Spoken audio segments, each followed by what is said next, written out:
রবের দিনের আলোচনা। আসসালামু আলাইকুম রহমাতুল্লাহি ওয়া বারাকাতুহু। বিষয় সূরা হাশরের শেষ 3 আয়াত। আউযু বিল্লাহি মিনাশ শাইতানির রাজীম। বিসমিল্লাহির রহমানির রহিম।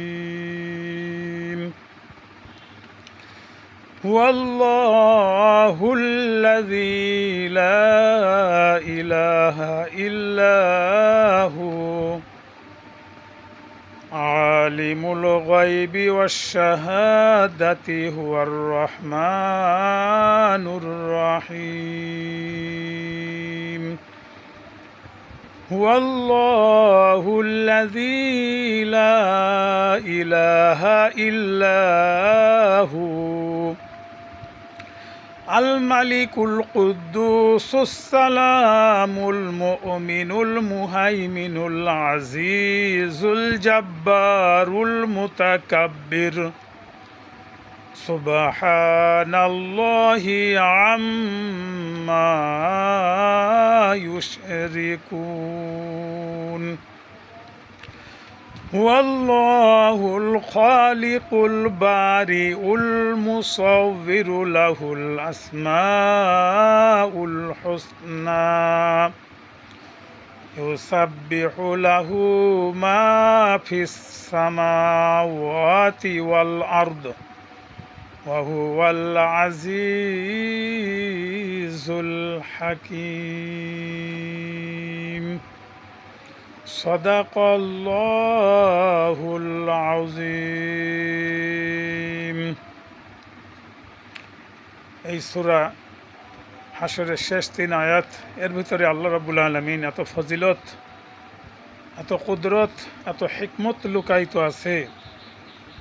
ইনশাআল্লাহ আমরা প্রত্যেক দিন আমাদের দৈনন্দিন জীবনে আমরা ইনশাআল্লাহ একবার হলেও পড়ার চেষ্টা করব। আর যদি না পারি তাহলে আমার এই ভিডিওটি ওপেন করে বের করে একবার হলো শোনার চেষ্টা করব ইনশাআল্লাহ।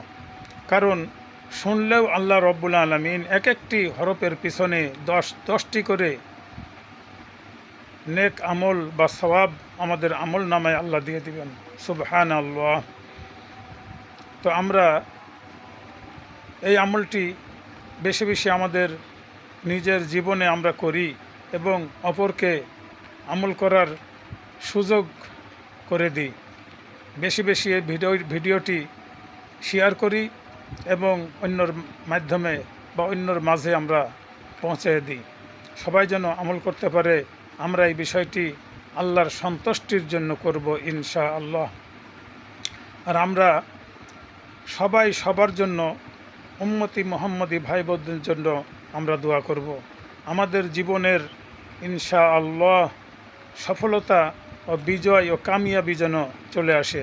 আমরা দুনিয়ার থেকে ইনশাআল্লাহ আমরা যেন হিদায়তওয়ালা, ইমানওয়ালা, আমলওয়ালা, জান্নাতিওয়ালা হয়ে যেন এই পৃথিবীর থেকে ইনশাআল্লাহ সবাই যেন বিদায় হতে পারি।